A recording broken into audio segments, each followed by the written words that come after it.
Back here with Chris Broussard.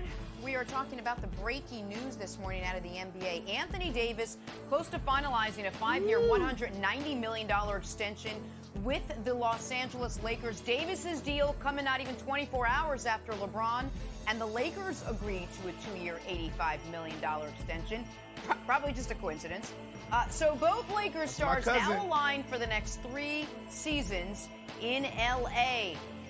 Broussard, I'll start with you. Chris Broussard joining us, by the way. We're so comfortable. I just call you by your last name. Assume you're always here. Broussard, what was your reaction to AD and LeBron James extensions?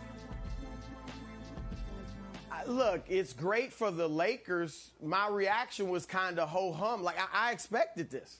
Now, the timing of LeBron's extension, let's go there first, that was a bit surprising. You weren't really looking at LeBron to sign an extension at this moment. But the notion that he's going to end his career with the Lakers, I think everybody has believed that. And this may not even be his last contract, but I'm not surprised he's going to be long-term with the Lakers whatsoever. As far as Anthony Davis, no one thought he was leaving the Lakers. It was just a matter of what contract he was going to sign.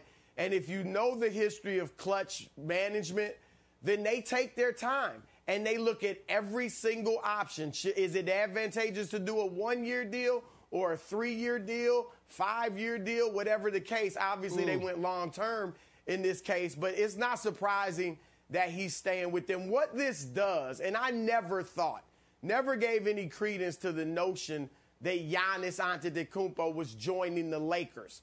But what this does is pretty much in that. There's really no realistic shot of Giannis going to the Lakers now as a free agent to join LeBron and AD. I didn't think that would happen, but that was a rumor that was floated out there. This pretty much puts that to bed, but it's not surprising at all that these two are signing on long-term to be with the Lakers. Well, let me say this. It didn't surprise me, and that was because, as Broussard did as well, I talked to some people directly involved in this and said everyone knew he was re-signing, but a lot of people thought he was going to take a 2+1, and I was told he's either taking a 1+1 or a 4+1, no in between, either the shortest or the longest. They went with the longest. But I would like to, we are looking at it through the prism of they just won a title. LeBron and Anthony Davis fit together and mesh together perfectly and immediately, and they are the overwhelming favorite going into this year. I'd like to take us back, I know we have no memory anymore, to, 15 months ago, when Paul George doesn't want to play with LeBron, Kawhi Leonard doesn't want to play with LeBron, LeBron's coming off an injury, and there is speculation about whether or not that team makes sense. You got our old buddy Chris Mannix, who knows his hoops, saying if you had to choose one or the other, Lakers win the title or miss the playoffs, put your money on miss the playoffs because that team can't win the title. And how much do people really like playing with LeBron? Does he minimize other stars? Is he too passive-aggressive? Is he too much of a blame others? And so that all those narratives existed. And I say all that to say this. If this Lakers season, with LeBron James as the leader, had gone anywhere close to the way, just to pick a team out of thin air, the Clippers season did with Kawhi Leonard as the leader, you think Anthony Davis signing up for 5 more years of that? You think that it was just a fait accompli, no matter how the year went, AD was going to want to be next to LeBron for the bulk of the next half decade?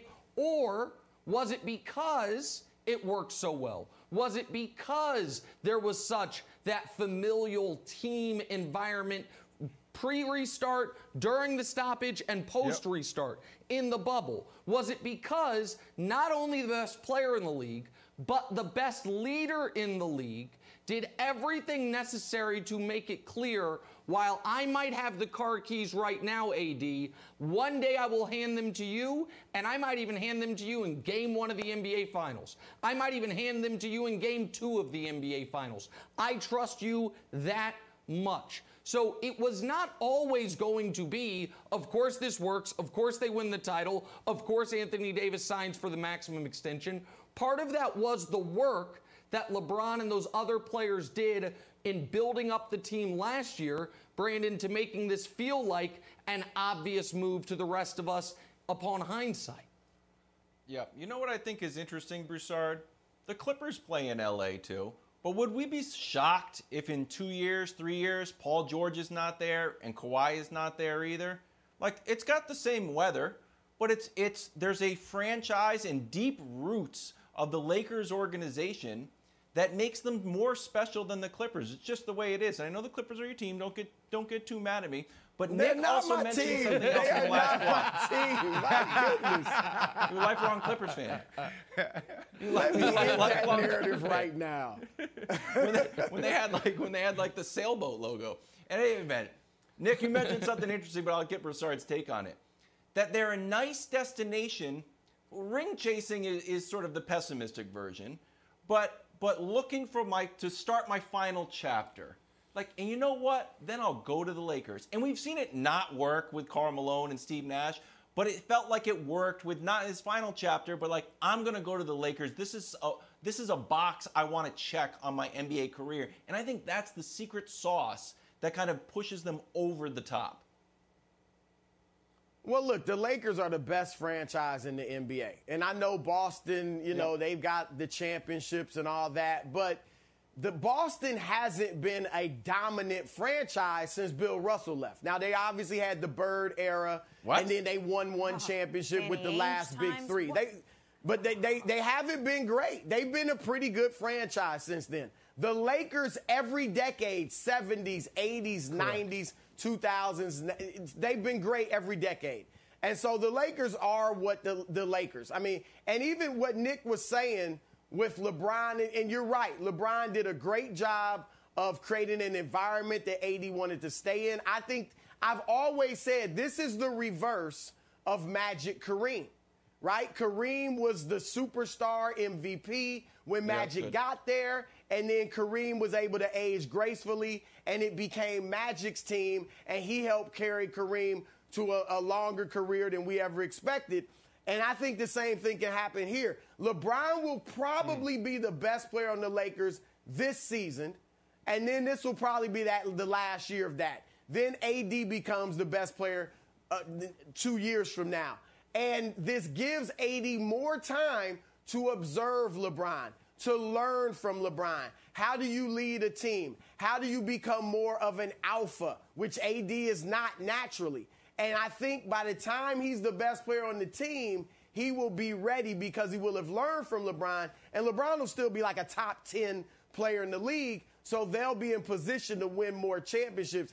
So this is perfect for the Lakers. Just to answer your question quickly about the Clippers, Wiles, I wouldn't be surprised if Paul George is gone, but I think there's a good chance Kawhi is with the Clippers long term. We know he's from Southern California. They're a very good team. And I'm going to say this, because I'm not a Clippers fan.